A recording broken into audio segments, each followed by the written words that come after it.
সুপ্রিয় দর্শক মণ্ডলী, আসসালামু আলাইকুম। আশা করি আপনারা সকলেই ভালো আছেন, সুস্থ আছেন। Mundi pharma Bangladesh private limited presents বিশেষজ্ঞের পরামর্শ powered by Mederma advance plus scar gel এবং মেডারমা স্ট্রেচ মার্ক থেরাপি অনুষ্ঠানের সপ্তম পর্বে আপনাদের সকলকে আমন্ত্রণ জানাচ্ছি। আমি doctor Mohammad Tarek Aziz. Caesarean section পরবর্তী মায়ের যত্ন, এটি হচ্ছে আজকে আমাদের আলোচনার বিষয়। প্রিয় দর্শক, আমরা সকলেই জানি মাতৃত্ব প্রত্যেকটি নারীর কাছে একটা আনন্দঘন মুহূর্ত, কিন্তু অনেক সময় দেখা যায় যে প্রত্যেকের নর্মাল ডেলিভারি করা সম্ভব হয় না। সেক্ষেত্রে আমাদের একটা সিজারিয়ান সেকশন বা একটা সার্জিক্যাল প্রসিজিওরের মাধ্যমে যেতে হয়। এই গুরুত্বপূর্ণ বিষয়ে সিজারিয়ান সেকশন এবং পরবর্তী মায়ের যত্ন, এই বিষয়ে গুরুত্বপূর্ণ বিষয়ে আলোচনা করার জন্য আমরা আজকে স্টুডিওতে আমন্ত্রণ জানিয়েছি একজন খ্যাতিনামা এবং বিশেষজ্ঞ গাইনোকোলজিস্ট। তিনি হচ্ছেন আমাদের কামরুন্নেসা বেগম ম্যাডাম। কর্মরত আছেন অ্যাসিস্ট্যান্ট প্রফেসর হিসেবে department of obstetrics and gynaecology, Chattogram medical college hospital. Ma'am, Raj TV, Mundi pharma Bangladesh এবং আমাদের সকল দর্শক এবং আমার ব্যক্তিগত তরফ থেকে আজকের অনুষ্ঠান আপনাকে স্বাগত জানাচ্ছি। আসসালামু আলাইকুম।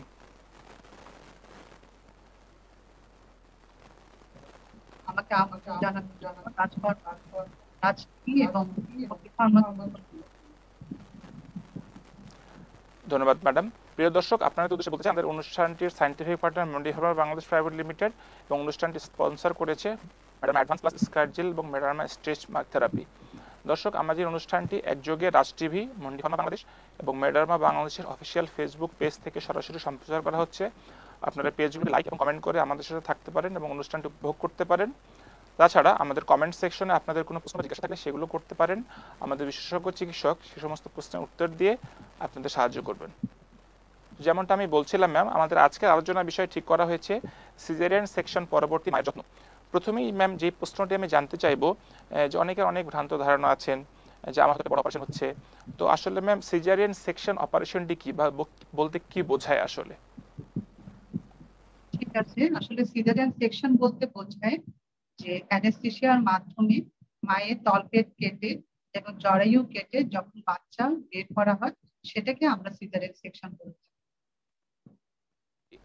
ধন্যবাদ ম্যাডাম। তো ম্যাম, বিশেষ করে যখন নর্মাল ডেলিভারি করা পসিবল হচ্ছে না, আপনার একটা সার্জিক্যাল প্রসিজিওরের মাধ্যমে বাচ্চা ডেলিভারি করতে হচ্ছে, তো সেই ক্ষেত্রে সিজারিয়ান সেকশন পরবর্তী মায়ের যত্ন এটা কেমন হওয়া উচিত, বা এই যত্নের মাঝে কি কি প্রোটোকল আপনারা ফলো করেন? ঠিক আছে, আসলে সিজারিয়ান সেকশন পরবর্তী মায়ের যত্ন বলতে আমরা যে সময়টাকে বেশি গুরুত্ব দিই সেটা হচ্ছে প্রথম 6 সপ্তাহ। সেই 6 সপ্তাহ আসলে মায়ের যত্নটা খুবই ইম্পর্টেন্ট, কারণ এই যত্নের মধ্যেই মা আস্তে আস্তে প্রেগনেন্সিতে যে ওর পরিবর্তনটুকু হয়েছিল, শারীরিক পরিবর্তন, সেটা আস্তে আস্তে স্বাভাবিক অবস্থায় ফিরে আসে। এবং অ্যাজ এ অবস্টেটিশিয়ান আমরা কি করি, অ্যাজ এ অবস্টেটিশিয়ান আমরা এই যত্নটাকে আসলে সুন্দরভাবে করার জন্য বা যত্নটা ঠিক মতো হচ্ছে কিনা সেটা জানার জন্য আমরা 4 ভাবে ফলো আপটাকে ভাগ করি। যেমন প্রথম 24 ঘন্টার মধ্যে অবশ্যই একবার, 2 থেকে 3 দিন পর একবার, 7 দিন পর একবার এবং 6 সপ্তাহ পর একবার। জি, ধন্যবাদ ম্যাম। ম্যাম, এই নিয়ে তো অনেক অনেক ভ্রান্ত ধারণা আসে, তো আপনাদের ব্যক্তিগত প্র্যাকটিস লাইফে এই সমস্ত আপনারা কোনো ফেস করেছেন, যারা যে সমস্ত পেশেন্ট এসেছে আপনারা কোনো কমপ্লেন করেছে যে তারা কিভাবে নিজের যত্ন নিতে পারেন, তখন আপনারা পার্টিকুলারলি তাদেরকে কোনো অ্যাডভাইস দিয়ে থাকেন কিনা? ঠিক আছে, আসলে এই ব্যাপারে আমি কিছু বলছি। প্রথমে মায়ের যে 24 ঘন্টার মধ্যে যে আমরা ফলো আপটা করি, এই 24 ঘন্টার মধ্যে আসলে যত্নটা খুবই ইম্পর্টেন্ট, তখন আসলে মা মাত্র অপারেশন রুম থেকে বের হয়। আর মায়ের এই 24 ঘন্টার মধ্যে যে যত্নটা, সেটা কিন্তু রিকভারি রুম থেকেই শুরু হয়ে যায়। রিকভারি রুমে একজন মা আসার পরে তখন প্রথম মা যেটা কমপ্লেন করে যে আমার ঠান্ডা লাগছে, তখন মা ঠান্ডা অনুভব করে, তখন আমরা মাকে একটা ওয়ার্ম ব্ল্যাঙ্কেট দেওয়ার ব্যবস্থা করি। আর হচ্ছে পেইন, বলে যে যেখানে ক্ষতস্থান সেখানে তার খুব পেইন হচ্ছে এবং সেই পেইনের জন্য আমাদের পেইন মেডিকেশনটা খুব বেশি ইম্পর্টেন্ট।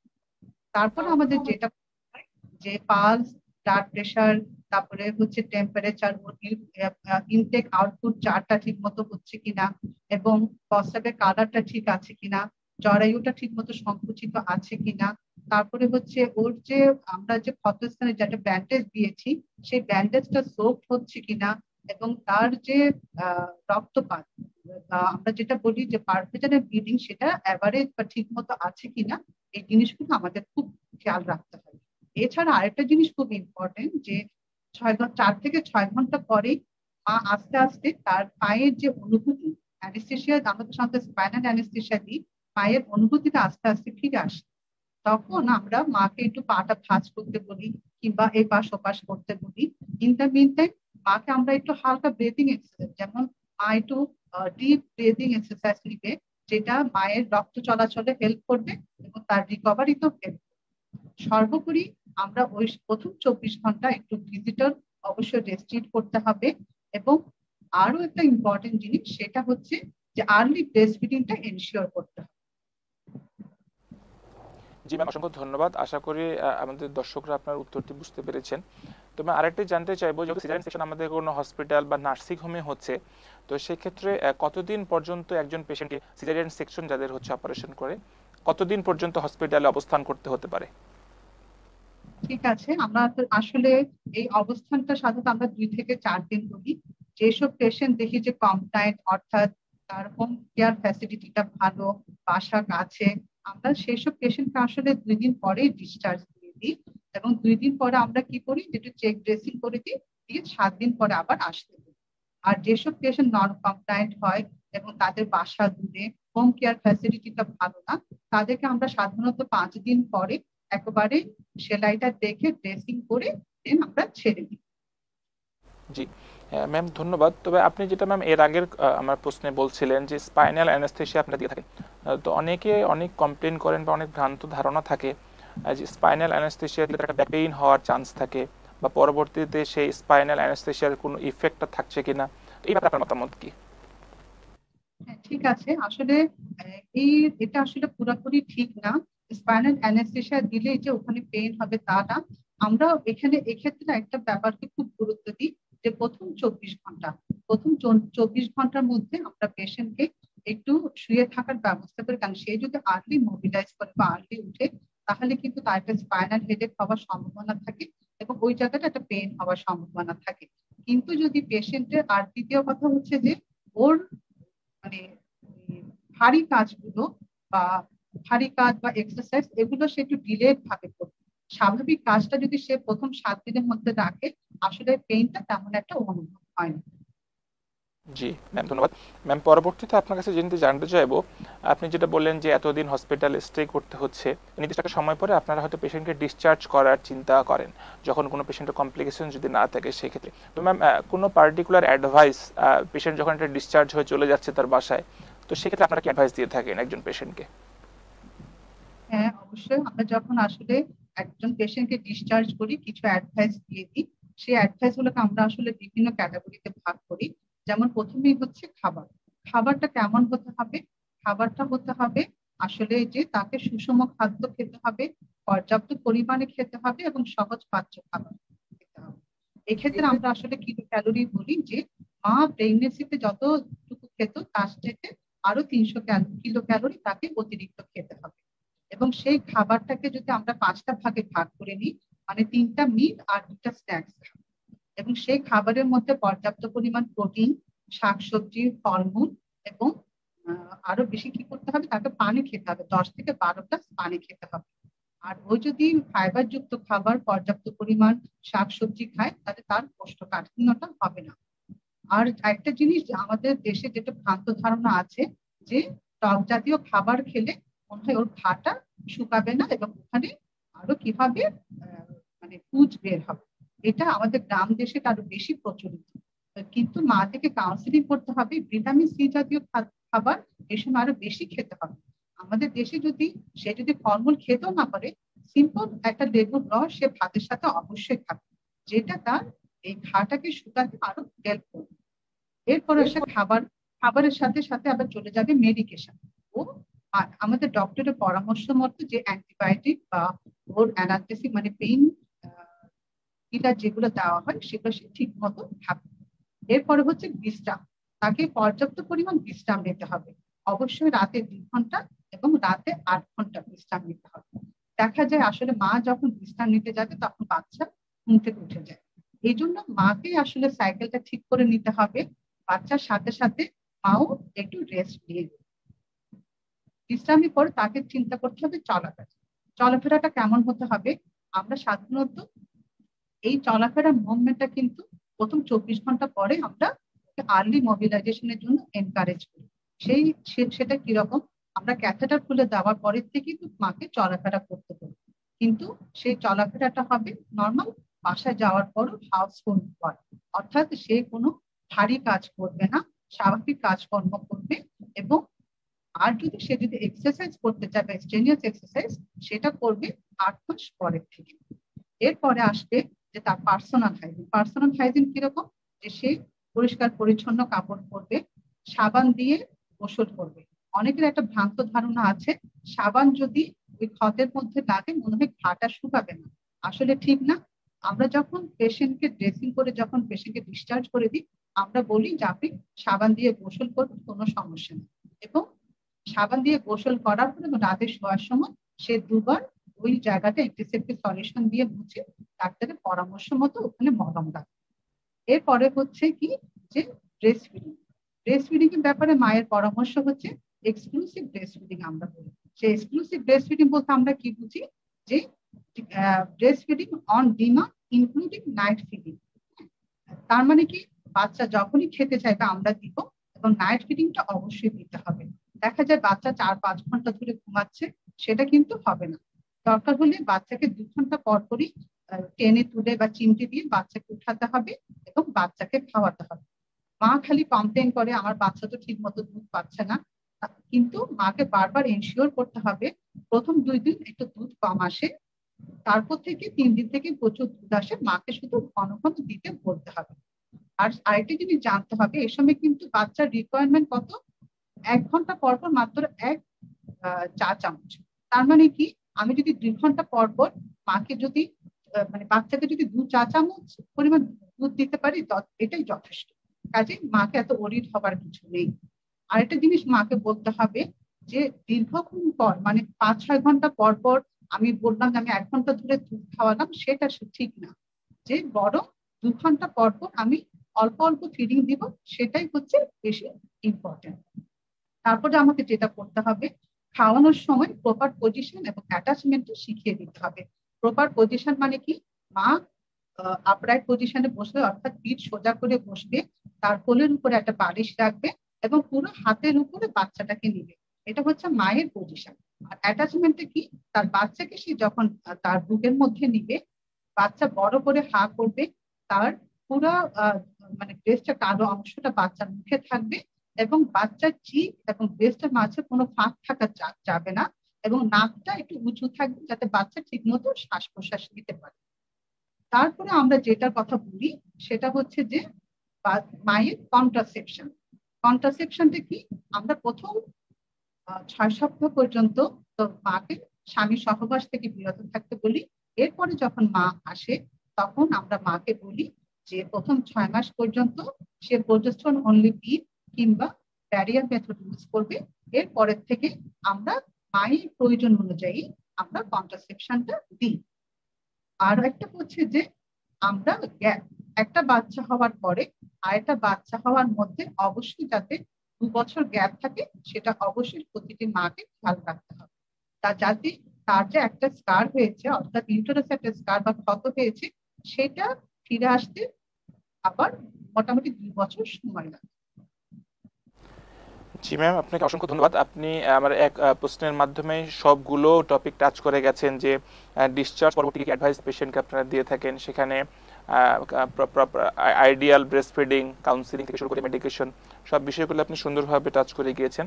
আশা করি প্রত্যন্ত গ্রামাঞ্চলে যে সমস্ত গর্ভবতী মারা সিজারিয়ান সেকশনের মাধ্যমে বাচ্চা প্রসব করে থাকেন, আপনার এই প্রশ্নের মাধ্যমে সবগুলো উত্তর ক্লিয়ারলি তারা বুঝতে পেরেছেন। আপনাকে অসংখ্য ধন্যবাদ ম্যাম। ম্যাম, আরেকটি এই পর্যায়ে যে বিষয়টি জানতে চাইবো, যে দেখা গেল আপনার ডিসচার্জের পরে একদিন পেশেন্ট বাসায় চলে গেলেন, কিন্তু হঠাৎ এমন কিছু সাইন সিমটম দেখা গেল যেটা পেশেন্ট মনে করছে আমার হয়তো ক্ষতির কারণ হতে পারে। তখন তারা মনে করতে পারেন যে একজন বিশেষজ্ঞ চিকিৎসকের কাছে বা একজন গাইনোকোলজিস্টের যাওয়া উচিত। তো ম্যাম, কি কি পার্টিকুলার সাইন সিমটম হলে আপনারা পেশেন্টকে সাজেস্ট করবেন যে একজন বিশেষজ্ঞ গাইনোকোলজিস্ট বা একজন ডাক্তারের শরণাপন্ন হওয়ার জন্য? ধন্যবাদ আপনাকে। আসলে এই ব্যাপারটা খুবই ইম্পর্টেন্ট, কারণ আমরা তো মাকে ছেড়ে দিই, এবং মাকে ছেড়ে দেওয়ার সময় এই কাউন্সিলিংটা আমরা আমাদের সবার আসলে করা উচিত, যে কি কি উপসর্গ দেখলে মা তার ডাক্তারের শরণাপন্ন হবে। সবচেয়ে বেশি ইম্পর্টেন্ট যেটা, সেটা হচ্ছে যে জ্বর আসা। মায়ের যদি জ্বর আসে সেটাকে অবশ্যই গুরুত্ব দিতে হবে। দ্বিতীয়ত যেটা হচ্ছে যে ব্রেস্টে কোনো আহ, তার ব্রেস্টের মধ্যে কোনো ফুলে যাচ্ছে কিনা, বা কোনো চাকা অনুভব হচ্ছে কিনা, বা কোনো অতিরিক্ত ব্যথা হয়ে ওখানে কোনো পুঁজ সৃষ্টি হচ্ছে কিনা সেটা খেয়াল রাখতে হবে। 3 নাম্বার হচ্ছে যে ক্ষতস্থান থেকে কোনো পানি, রক্ত বা পুঁজ এই ধরনের কোনো কিছু বের হচ্ছে কিনা। তারপরে হচ্ছে দুর্গন্ধযুক্ত কোনো স্রাব হচ্ছে কিনা, বা অতিরিক্ত কোনো রক্তপাত যাচ্ছে কিনা। এগুলো প্রতিটাই ইম্পর্টেন্ট। আরেকটা যেটা জিনিস ইম্পর্টেন্ট সেটা হচ্ছে যে প্রেশার। মায়ের অতিরিক্ত প্রেশার থেকে আবার খিঁচুনিও হতে পারে। এদিকেও আমাদেরকে অবশ্যই খেয়াল রাখতে হবে এবং মাকে কাউন্সিলিং করতে হবে, যে এরকম হলে যাতে তাড়াতাড়ি সে ডাক্তারের শরণাপন্ন হয়। আর একটা জিনিস, সেটা আমাদের দেশে অবশ্য কম হয়, সর্বোপরি যেটা মাথায় রাখতে হবে, যে দু পায়ের মধ্যে যদি দেখা যায় এক পা হঠাৎ করে বেশি ফুলে গেল, ওখানে একটা মানে রেডনেস বা লাল হয়ে গেল বা ফুলে গেল, সেটা তো অতিরিক্ত ব্যথা হচ্ছে, সেটাকেও মাথায় রাখতে হবে। এটাকে আমরা থ্রম্বোসিস বলি। এটাও যদি হয় তাহলে সে অবশ্যই ডাক্তারের শরণাপন্ন। জি ম্যাডাম, অসংখ্য ধন্যবাদ। ম্যাম, এই পর্যায়ে জানতে চাইবো যে গর্ভধারণ তো আমি বললাম যে একটি খুব আনন্দঘন মুহূর্ত, কিন্তু দেখা যায় যে সিজারিয়ান সেকশনের সময় একটা অনাকাঙ্ক্ষিত দাগ তার চলে আসে, যেহেতু একটা সার্জিক্যাল প্রসিজিওরের মাধ্যমে তাকে যেতে হচ্ছে। তো ম্যাম, কিছু কিছু সময় দেখা যায় যে কিছু সিজারিয়ান সেকশনের পরে সার্জিক্যাল স্কার মার্ক কিছু দেখা যায়। তো এটি অনেকে আমাদের এখন সবাই বিউটি নিয়ে সবাই কনসার্ন থাকে। তো সেই ক্ষেত্রে এই দাগগুলো তারা কিভাবে ম্যানেজ করতে পারে, বা এই দাগগুলো তাদের কোনো মানসিক চাপ দিতে থাকে কিনা, এই মানসিক চাপটা কিভাবে তারা অতিক্রান্ত করতে পারে? হ্যাঁ, আপনি ঠিকই বলেছেন। আসলে যখন একটা মা সিজারিয়ান সেকশন হয়, তার মধ্যে বিভিন্ন মানসিক চাপ সৃষ্টি করে। প্রথম মানসিক চাপ যেটা সৃষ্টি হয়, যে ওর নর্মাল হলো, আমার কেন সিজার। দ্বিতীয় যে সমস্যাটা হয়, যে আমার তো সব শেষ। একে তো প্রেগনেন্সি আমি অনেক মুটিয়ে গেছি, দ্বিতীয়ত যেটা, যে আমার স্কিনের মধ্যে একটা ক্ষত সৃষ্টি হলো, এটা তো আর যাবে না এবং এটা খুবই খারাপ হবে, আমার সব সৌন্দর্য শেষ। 3 নাম্বার, যেহেতু আরেকটা জিনিস হয়, যে ওর যেহেতু একটা মেজর একটা অপারেশন বা সার্জারি হচ্ছে, মা সবসময় একটা অস্বস্তি বা অসুস্থতা অনুভব করে, এবং মা নড়াচড়া করতে পারে না, এটাও তার মধ্যে একটা মানসিক চাপ সৃষ্টি করে। এইসব সব চাপ সৃষ্টি করে মা যখন আমাদের কাছে আসেন, তাহলে আমাদেরকে প্রথমেই যে কথাটা বলতে হবে, যে একসেপ্টেন্স। মাকে প্রথমেই মেনে নিতে হবে, যে আমার যে অপারেশন হয়েছে, সিজার হয়েছে, ওর নর্মাল হলো, আমার যে সিজার হলো সেটা কেন হলো, আমার এবং বাচ্চার ভালোর জন্য। মা এবং বাচ্চার ভালোর জন্য কিন্তু আমরা আসলে সিজারটা করি। 2 নাম্বার হচ্ছে যে আপনার শরীরে যে ক্ষত সৃষ্টি হয়েছে, বা সেটা কোনো ব্যাপারই না। নর্মাল ডেলিভারির পরে আপনার ওর যদি শুকাতে যদি 5 দিন লাগে, আপনি 7 দিনে ভালো হবে, কিন্তু অল্প সময়ের মধ্যে আপনি ভালো হয়ে যাবেন। এই কাউন্সিলিংটা মাকে বারবার করতে হবে। 3 নাম্বার যেটা, যে অসুস্থতা এবং অস্বস্তি অনুভব করে, সেজন্য আসলে মায়ের যত্নের জন্য পরিবার পরিবারের প্রতিটি সদস্যকে এগিয়ে আসতে হবে। সেটা কিরকম, পরিবারের মধ্যে স্বামী এবং তার পরিবারে যারা আছেন সবাই তাকে সহযোগিতার হাত যদি বাড়িয়ে দেওয়া হয়, তাহলে মা অতি দ্রুত এই অবস্থা থেকে কাটিয়ে উঠে তার স্বাভাবিক অবস্থায় ফিরে আসতে পারবে এবং তার মানসিক চাপটা কমে আসবে। জি ম্যাম, অসংখ্য ধন্যবাদ। তবে আপনি যেটা বলছিলেন যে স্কার মার্ক একটা অনাকাঙ্ক্ষিত হতে পারে, তো এই স্কার মার্ক দাগ, এই স্কার মার্কগুলো কি কি ধরনের হতে পারে? হ্যাঁ, আসলে এখন আমরা তো আসলে কসমেটিক সার্জারি করি, এবং এই কসমেটিক সার্জারিতে কিন্তু যে ক্ষতটা হয় সেটা খুবই সামান্য, অনেকের ক্ষেত্রে দেখাই যায় না। কিন্তু কিছু কিছু ক্ষেত্রে এই স্কার ম্যাপটা, একটা যে স্থায়ী দাগটা হয়, সেই স্থায়ী দাগটা 2 ধরনের হতে পারে, যে হাইপারট্রফাইড স্কার বলি বা কেলয়েড বলি। হাইপারট্রফাইড স্কার মানে কি, যে ওর সার্ফেসের মধ্যে থাকে, কিন্তু সেলাই দাগটা একটু কি হবে, জায়গাটা একটু প্রশস্ত হয়ে যাবে। আর কেলয়েড মানে কি, যে ওর সার্ফেসের চাইতে একটু উঁচু হবে এবং ওর একটু ডার্ক কালার হবে, অর্থাৎ যে স্বাভাবিক বর্ণ তার সাথে একটু কালচে বর্ণ হয়ে যায়, এবং এটা হলে মা একটু দুশ্চিন্তাগ্রস্ত হয়। কিন্তু এগুলোর এখন আমরা সহজাত ট্রিটমেন্ট আছে বাজারে, এখন নানা ধরনের আমাদের সিলিকন জেল আছে, তারপর হচ্ছে মেডার্মা প্লাস আছে। এই ধরনের যদি আমরা ক্রিম মলম গুলো ইউজ করি তাহলে কিন্তু মা এগুলোর থেকে অনেক আগেই পরিত্রাণ পেতে পারে। এবং দেখা যায় যে 7 দিন পরের থেকেই মার যদি এ ধরনের টেন্ডেন্সি থাকে যে পূর্ববর্তী স্কারের মধ্যেও ওর এরকম হাইপারট্রফিক স্কার বা কেলোয়েড হয়েছে, তাহলে আমরা প্রথম থেকেই মাকে সাজেস্ট করি 7 দিন পরে আমরা যখন ড্রেসিংটা খুলে দিই তখন থেকে যাতে এই ধরনের মলমগুলো সে ইউজ করে। জি, এছাড়া এখন ধন্যবাদ। আবার স্টেরয়েড দেওয়া হয়, স্টেরয়েড দিলেও এই ধরনের হাইপারট্রফিক স্কার বা কেলোয়েড গুলো একটু কম হয়। জি ম্যাম, অসংখ্য ধন্যবাদ। ম্যাম, আমরা কমেন্ট সেকশনে একটি প্রশ্ন পেয়েছি, সেটা হচ্ছে যে উনি বলছেন যে সাবরিনা, 28 বছর বয়স, আমার সিজারের জায়গায় দাগটি শক্ত হয়ে আছে এবং মাঝে মাঝে ব্যথা হয়, আমার এখন কি করণীয়? ঠিক আছে, আপনার ওখানে আসলে শক্ত হয়ে গেছে এবং ব্যথা হচ্ছে, যেহেতু আপনি ওখানে কেন আপনার অপারেশন হয়েছিল এবং অপারেশনটা কি ইমার্জেন্সি ছিল কিনা বা ইলেকটিভ ছিল কিনা এগুলো আসলে ইম্পর্টেন্ট। আপনি অবশ্যই আপনার ডাক্তারের শরণাপন্ন হবে, ওখানে কেন ব্যথা হচ্ছে এটা আসলে একটু দেখতে হবে, এবং কেন ব্যথা হচ্ছে এবং ফুলে যাচ্ছে সেটাও আপনার ডাক্তার দেখার পরে আপনাকে আসলে ট্রিটমেন্টটা দিবেন। এটা আসলে আপনার ডাক্তারের অবশ্যই কাছাকাছি গিয়ে দেখার পরে সেই সিদ্ধান্তটা নিতে হবে। জি ম্যাডাম, অসংখ্য ধন্যবাদ। আশা করি দর্শক আপনারা পেয়ে গেছেন। আরেকটা আমরা প্রশ্ন নিচ্ছি, নিপা আক্তার, 26 বছর বয়স, উনি বলছেন আমার সিজার হয়েছে 3 মাস, এখন আমি একটি কাটা দাগ যাওয়ার জন্য কোনো মেডিসিন ব্যবহার করতে পারবো কিনা? আবার রিপিট প্লিজ। নিপা আক্তার, 26 বছর বয়স, উনি বলছেন যে আমার সিজার হয়েছে 3 মাস আগে, তো সেখানে একটি কাটা দাগ হয়েছে, এখন আমি কোনো মেডিসিন ব্যবহার করতে পারবো কিনা? হ্যাঁ, মেডিসিন আসলে আপনার যদি শুধু কাটা দাগের মতো হয়ে যায় তাহলে তেমন কিছু লাগবে না। তারপরে আপনি যদি চান যে কি ওখানে একটু একটা ফেড আউট হয়ে আসবে, তাহলে তো বাজারে তো আমি বললাম এখন অনেক সহজলভ্য কিছু পাওয়া যায় স্কারে ইউজ করার জন্য। তার মধ্যে মেডার্মা একটা, আপনি এটা ইজিলি ইউজ করতে পারেন। জি ম্যাম, ধন্যবাদ। আশা করি দর্শক আপনার উত্তর পেয়ে গেছেন। ম্যাম, আরেকটি আমরা প্রশ্ন নিব, সেটি হচ্ছে যে রেজওয়ানা, 27 বছর বয়স, উনি বলছেন আমি 32 সপ্তাহের গর্ভবতী, পেটে ফেটে যাওয়ার মতো দাগ দেখা যাচ্ছে, সেক্ষেত্রে আমার কি করণীয়? আসলে যে আপনাকে আগে বুঝতে হবে কেন ফেটে যাচ্ছে।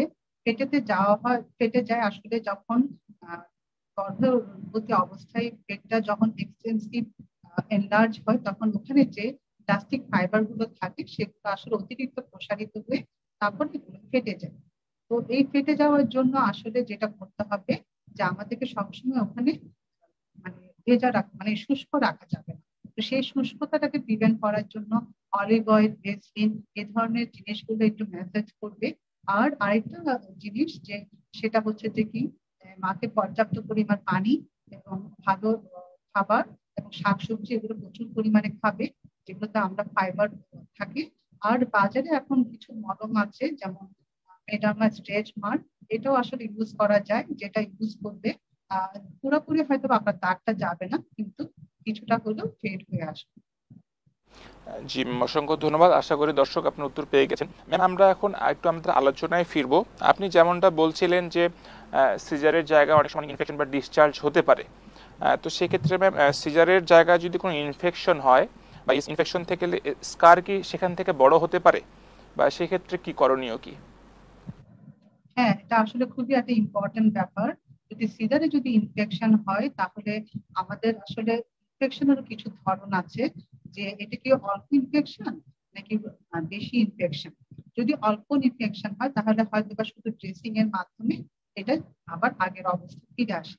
কিন্তু কিছু কিছু ক্ষেত্রে দেখা যায় যে এত বেশি ইনফেকশন হলে যে পুরো মুখটাই গ্যাপ হয়ে গেছে, তখন হয়তো বা আমাদেরকে আবার সেকেন্ডারি সুচার দিতে হতে পারে, যেটা আসলে ওর সেই সেকেন্ডারি সুচার দেওয়াটার সময় আমরা আসলে যে সুতাগুলো ইউজ করি সেই সুতাগুলো যেমন আমরা সাধারণত সিল্ক ইউজ করি বা টলিন ইউজ করি, তখন একটুখানি প্রথমের চাইতে তার একটু দাগ বেশি হতে পারে।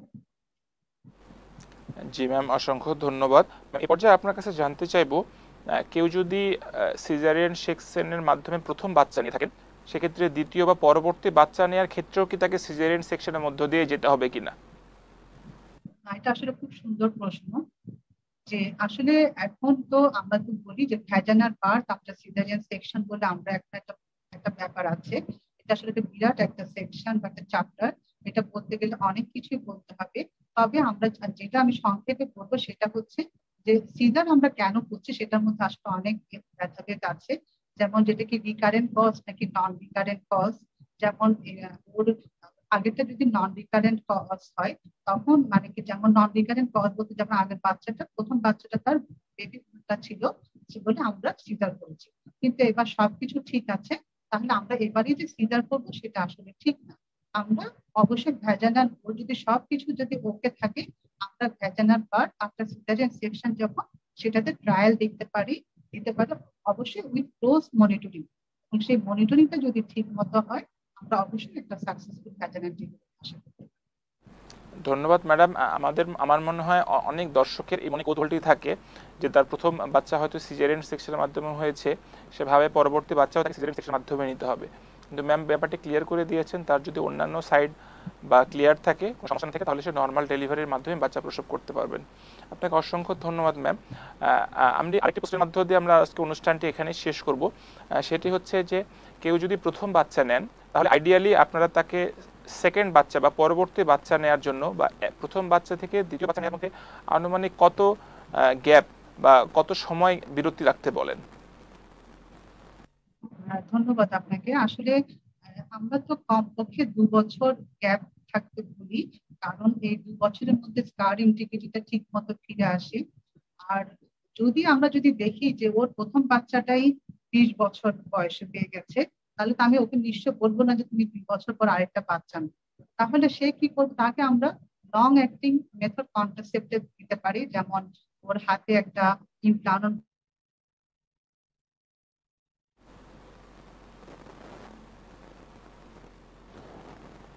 প্রিয় দর্শক, আপনারা শুনছিলেন আমাদের বিশেষজ্ঞ চিকিৎসক আপনাদের সকল প্রশ্নের উত্তর দেওয়ার চেষ্টা করেছেন, এবং শেষ বিষয়টি যে নিয়ে আলোচনা করছিলেন যে সিজারিয়ান সেকশনের মাধ্যমে প্রথম বাচ্চা, দ্বিতীয় বাচ্চাটি হয়তো তাকে সিজারিয়ান সেকশনের মাধ্যমে নিতে হবে, এটি আসলে সম্পূর্ণ ভুল ধারণা।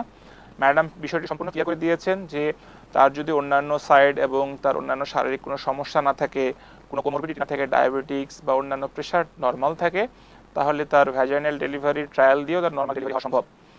ধন্যবাদ ম্যাডাম আপনাকে এত সুন্দর করে বিষয়গুলো তুলে ধরার জন্য। আমরা মুন্ডি ফার্মা বাংলাদেশ তরফ থেকে, রাজ টিভির তরফ থেকে আমাদের এই প্রচেষ্টাই থাকে প্রত্যেকদিন একজন বিশেষজ্ঞ চিকিৎসক আপনাদের সামনে হাজির করা এবং নতুন নতুন বিষয়গুলো আপনাদের সামনে তুলে ধরা গাইনোকোলজিক্যাল অ্যাসপেক্টে, যাতে আপনারা এই মাতৃত্বটিকে আনন্দ সঘন মুহূর্ত উপভোগ করতে পারেন, সাথে আপনার একজন যে নতুন প্রজন্ম আসে তার যে পরবর্তী যত্নগুলো গর্ভবতী মায়ের সাথে সেগুলো খুব সুন্দরভাবে নিতে পারেন। দর্শক, আপনাদেরকে অসংখ্য ধন্যবাদ আমাদের সাথে থাকার জন্য। আপনাদের জ্ঞাতার্থে জানাতে চাই আমাদের এই ধারাবাহিকের আগামীকাল আমাদের শেষ পর্ব, 8ম পর্ব।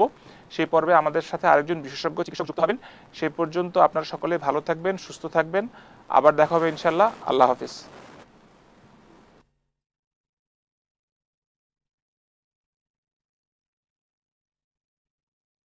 You are watching Raj TV, Jagorone, Bangladesh. Please subscribe our channel.